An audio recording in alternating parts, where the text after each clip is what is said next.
kashika! So, ngayon ang vlog natin is change filter. So, i-react natin or aanahan natin kung ilang point out of 10.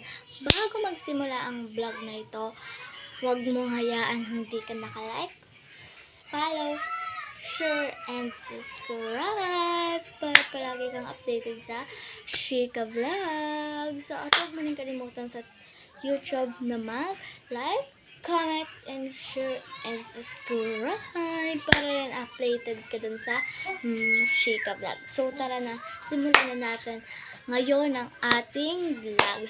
Part 2 ng vlog natin, mga kashika. Let's go! So, pang-una tayo.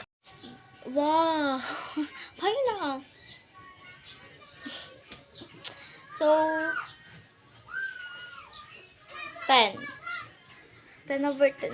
Next. Ito ba? Ito lang naman kasi siya. So, bibigyan na kita ng 9 over 10. Yan. Wow! Ang ingay! Huwag kang kayo maingay! 9 over 10. Nga mga kashika, dyan nagtatapos ang aking vlog. So, mga part 3, abangan nyo. Let's go!